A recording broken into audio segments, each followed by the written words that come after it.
देखिए, हमारे मन में एक मन है जिसका संबंध इच्छाओं से है, या और ज्यादा शब्द है वासनाएं। इच्छा और वासना एक ही बात है। जो इच्छा ज्यादा लुभाती है, जिसकी गिरफ्त में हम ज्यादा आते हैं, उसको वासना कह देते हैं।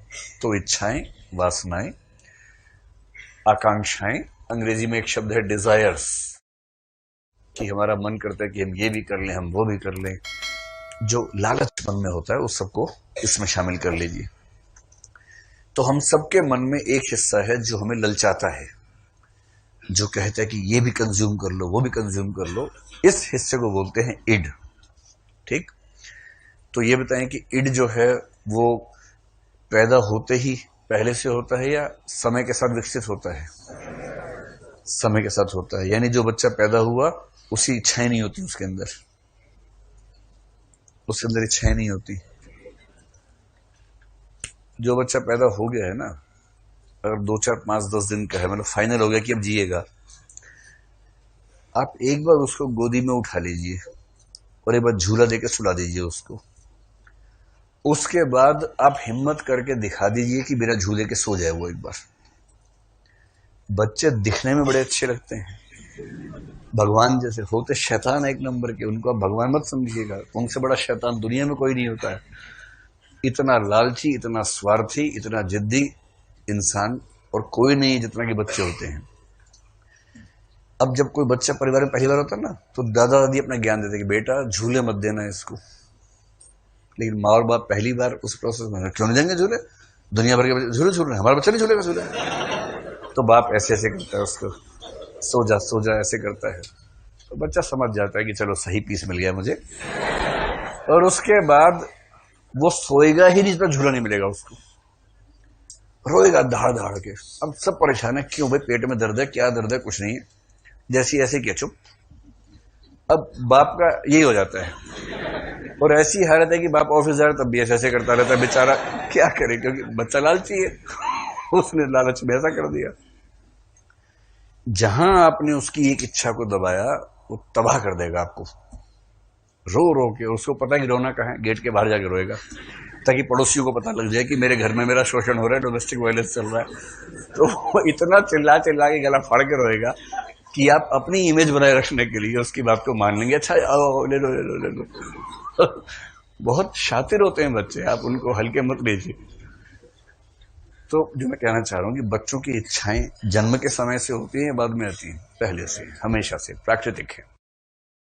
कई पेरेंट्स क्या करते हैं, बच्चों को ना थम्स अप या कैंपा कोला की एक बूंद चटा देते हैं, और उसके बाद बच्चों की हरकत देखिए, बोतल की तरफ मुंह है पूरा का पूरा, फिर बोतल हटा ली, कूद के पीछे चले गए कहाँ पर है, फिर उसकी माँ दूध की बोतल लेके पी रहा है।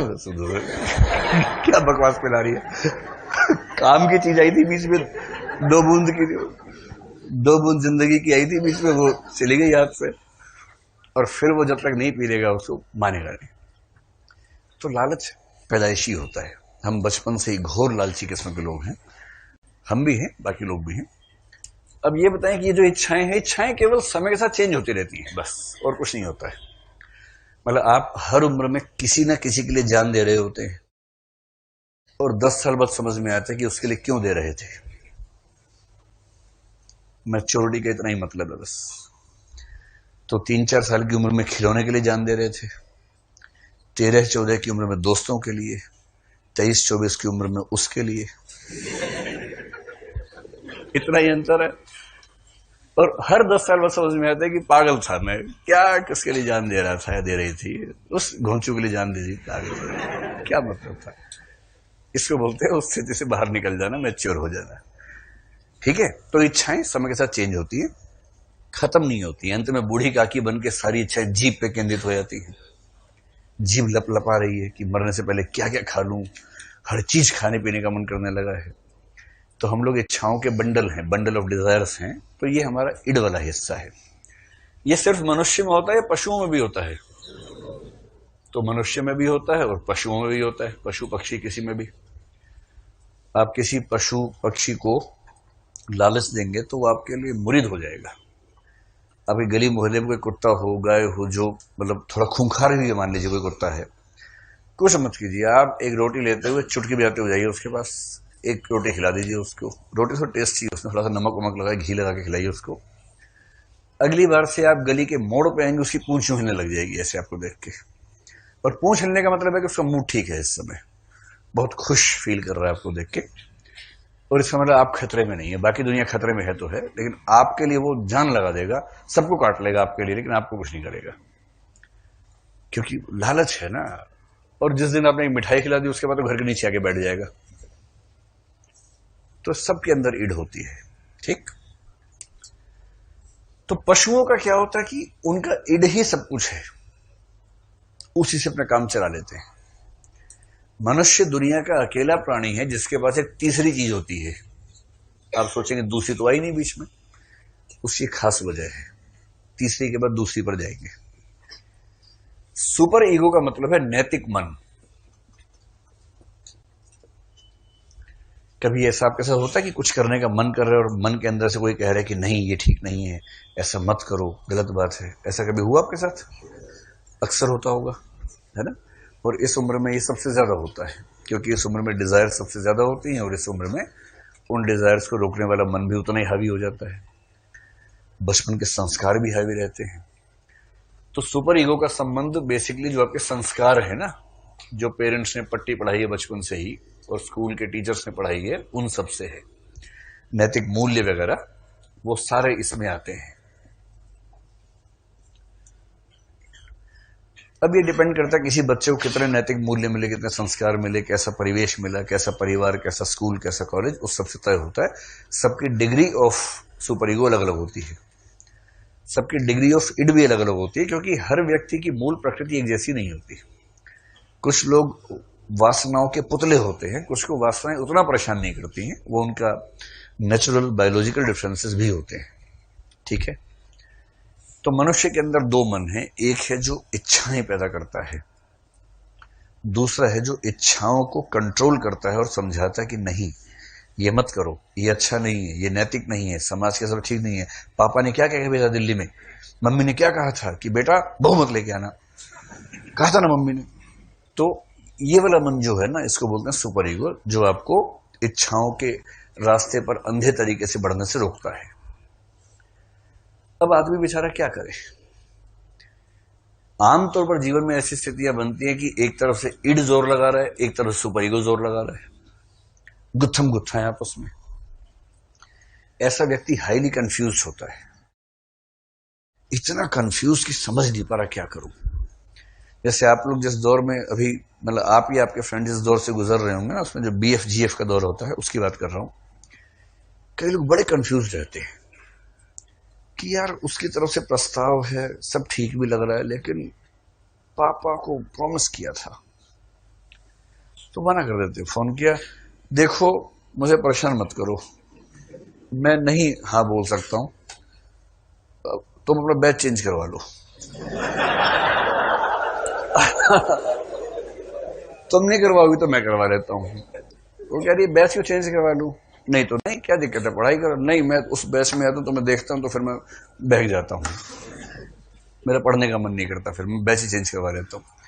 ये चाहे बैच चेंज कर ले, चाहे नेहरू विहार से मुखर्जी नगर चला जाए, नदिया के पार चला जाए, लेकिन इसका मन मानेगा तो है नहीं। ये ड्रामा तो करना जरूरी है थोड़ा बहुत। ये पूरी ताकत लगा रहा है, नहीं। अब शाम को अचानक आमना सामना हो गया। उसने इतना ही कहा कि मुझसे ऐसी क्या दुश्मनी है, क्या तुम मुझे पसंद नहीं करते? अब इसका मन कर रहा कि मैं सीना फाड़ के दिखा दूं कि इस सीने में तुम्हारे सिवाय किसी का नाम भी नहीं है, नेम प्लेट तुम्हारी लगी हुई है दिल के अंदर। लेकिन अब शाम का समय है, थोड़ा मौसम भी ठीक ठाक है, और इमोशंस में कह दिया कि यार तुम्हारे बिना जीवन में कुछ है ही नहीं। उसने कहा पापा से इतना डरते हो? अरे देख लेंगे उनको भी, आज तुमसे कह रहा हूं, फाइनल है, राजपूत हूं, ध्यान रखना, जान दे दूंगा, पीछे नहीं हटूंगा। वो बड़ी खुश है कि देखो कितना सज्जन किस्म का व्यक्ति मिला है, सीधे जान देने की बात कर रहा है। अभी रात हो गया, पढ़ने के लिए घर से फोन आ गया, पापा कह रहे बेटा ठीक चल रहा है पढ़ाई वढ़ाई?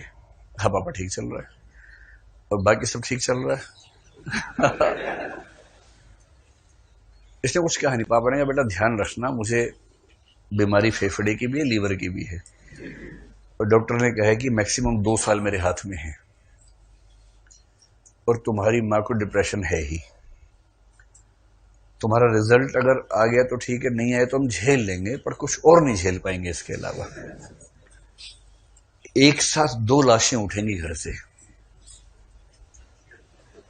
तो बेटा देख लेना। अभी अभी शाम को वायदा करके आया था बेचारा, अभी अभी 2 घंटे पहले राजपूत बन के आया है। अब बात करके इसका मन बैठ गया, इतने में मैसेज आया, how are you, H R U, how are you, H R U. अब ये जवाब में लिख रहा है HMMMMM, कुछ लिखे नहीं रहा। उधर से सब ठीक तो है, अभी क्या करे। ये कह रहा है कि मुझे लगता है चीजें ठीक नहीं है, हमें पढ़ाई पर ध्यान देना चाहिए, और ये ठीक नहीं है। वो कह रहे कि 3 घंटे में इतना रासायनिक परिवर्तन कैसे हुआ भाई, कुछ तो समझाओ। ये जो दुविधाएं हैं ना, ये दुविधाएं क्यों है कि एक तरफ ये वाला मन जोर मार रहा है, शाम को ये मार रहा था जोर, उधर 2 लाशें आ गई बीच में अचानक सीन में उसके बाद ये जोर मार रहा है कि जो माँ बाप का ना हो सका किसी और का क्या होगा। ऐसे डायलॉग्स बीच में आते हैं, जबकि ऐसा हो सकता है जो माँ बाप का नहीं हुआ किसी और का हो गया। इसमें ऐसी कौन सी बात है इसमें कि नहीं हो सकता, हर किसी का कैसे हो सकता है कोई। लेकिन डायलॉग बड़े प्रभावित करते हैं। ये कंफ्यूज व्यक्ति है, और जब ये कंफ्यूजन बहुत बढ़ता है इसको बोलते हैं स्प्लिट पर्सनैलिटी, विखंडित व्यक्तित्व। आप नई कहानी पढ़ेंगे उसमें विखंडित व्यक्तित्व की कहानी है। मेरा दुश्मन ऐसी कहानी है, मेरा दुश्मन स्प्लिट पर्सनैलिटी की कहानी है। एक व्यक्ति अपने अंदर इतना बंट गया है कि वो लगता है कि 2 व्यक्ति हैं, वो है एक ही व्यक्ति लेकिन लगता है कि 2 व्यक्ति हो गए हैं। और स्प्लिट पर्सनैलिटीज की फिल्में आपने देखी होंगी, जैसे वो दक्षिण भारत की फिल्म अपरिचित तो देखी ही होगी, वो स्प्लिट पर्सनैलिटी की फिल्म है। एक ही व्यक्ति, उसको पता ही नहीं चलता कब कैसा हो जाता है, और 2 व्यक्तित्व तो उसके जीवन में चल रहे हैं। ऐसा तब होता है। बहरहाल, अगर इड बहुत ताकतवर है तो सुपर ईगो को वो ओवर पावर कर लेगा, सुपर ईगो की चलने ही नहीं देगा। ऐसे लोग जंगली खूंखार टाइप के होते हैं, इनका इड इतना ताकतवर है कि सुपर ईगो काम ही नहीं करता है। इनको शाम को शराब पीनी है, मान लीजिए पीनी है तो पीनी है, पैसे नहीं है तो 16 साल के बच्चे ने माँ से कहा कि माँ मुझे पैसे दो, मुझे शराब पीनी है। माँ ने शराब के पैसे देने के बजाय ज्ञान देना ठीक समझा। माँ ने कहा बेटा ठीक बात नहीं है, तुम बड़े हो रहे हो, और इतने में वो कैसे चाकू लाया, माँ के पेट में चाकू घूम दिया। ये 3 दिन पहले की खबर है। एक 15-16 साल के बच्चे ने अपनी माँ की हत्या कर दी पैसों के लिए। सिर्फ इतना मामला है कि उसका इड इतना हावी है कि सुपर ईगो कंट्रोल नहीं कर पाता उसको, या सुपर ईगो इतना कमजोर है कि इड को कंट्रोल करने में समर्थ हो नहीं पाया। तो जितने हत्यारे, डाकू, रेपिस्ट हैं, मनोविज्ञान के हिसाब से वो बहुत तीव्र इड और बहुत कमजोर सुपर ईगो के स्वामी हैं। समझ में आ रही है बात? उसके रिवर्स में है महात्मा टाइप के लोग। हालांकि महात्मा टाइप के लोग आजकल जेल ज्यादा जा रहे हैं, तो मैं उनकी बात नहीं कर रहा हूं, जो सच्चे संत महात्मा उनकी बात कर रहा हूं। और उसके लिए आपको न दाढ़ी बढ़ाने की जरूरत है, न भगवा वस्त्र पहनने की जरूरत है। आप साधारण कपड़ों में सूट बूट पहन के भी संत हो सकते हैं, और दाढ़ी और चोगे के बाद भी डाकू हो सकते हैं। तो कपड़ों से तो मत ही तय किया कीजिए कौन कैसा है। तो जो व्यक्ति बहुत कायदे का है ना, उसकी सुपर ईगो बहुत स्ट्रांग होती है। इड नहीं है ऐसा नहीं होता है, उसके अंदर भी उतनी ही इच्छाएं जोर मारती हैं। इच्छाएं प्रायः सभी व्यक्तियों के अंदर लगभग बराबर जोर मारती हैं, थोड़े बहुत अंतर के साथ। हाँ, कौन सी इच्छा लगभग है? जैसे एक सिगरेट नहीं पीने वाले व्यक्ति को सिगरेट की इच्छा जोर नहीं मारेगी, उसने कभी स्मोक किया ही नहीं, उसका मन ही नहीं करता। शराब की इच्छा जो शराब नहीं पीता उसको जोर नहीं मारेगी, उसे फर्क ही नहीं पड़ता उन सब बातों से। लेकिन जो प्राकृतिक इच्छाएं हैं वो तो जोर मारेंगे ही मारेंगे। प्रेम की इच्छा जोर मार सकती है, दोस्ती की इच्छा जोर मार सकती है, सुरक्षा की इच्छा कि मेरा घर सुरक्षित हो, मेरा परिवार सुरक्षित हो, ये इच्छा सबको जोर मारती है। तो प्राकृतिक इच्छाएं लगभग हर व्यक्ति को लगभग बराबर प्रभावित करती हैं। सुपर ईगो मजबूत होगा तो व्यक्ति क्या करेगा, अपनी इच्छाओं को कंट्रोल में रखेगा। फिर ध्यान रखना है, इच्छा आने से नहीं रोक सकता है, इच्छा को अपने एक्शंस में कन्वर्ट होने से रोक देगा। किसी को देखकर उसके मन में भाव आया कि काश ये मेरी प्रेमिका होती है, मेरी प्रेमी होता, पर उसको पता है कि उसकी स्थिति और इसकी स्थिति में ऐसा कोई पेच है कि ये इच्छा व्यक्त नहीं होनी चाहिए। उसका इतना कंट्रोल है कि व्यक्त नहीं करेगा, न चेहरे से हाव भाव से, किसी भी तरह से ऐसा एहसास नहीं होने देगा कि उसके मन में ऐसा विकार आया है। नैतिक होने का इतना ही मतलब होता है। और ये वाला क्या है, किसी को देखते क्या बोलेगा, आजा मेरी गाड़ी में बैठ जा। ये इस तरह का जंगली टाइप का आदमी है, क्योंकि इसको तमीज नहीं है कि कोई एक बड़े अच्छे आदमी ने कहा कि ये जो कह रहे हैं ना आजा मेरी गाड़ी में बैठ जा, और ये जो कह रहे हैं कि आपसे बात करके अच्छा लगता है, आप अच्छा पढ़ने में अच्छी हैं और आप ज़रूर आईएएस बनेंगी और आपसे मतलब बड़ा प्रेरणा मिलती है, लफाजी का अंतर है, पैकेजिंग का अंतर है, कंटेंट समान है।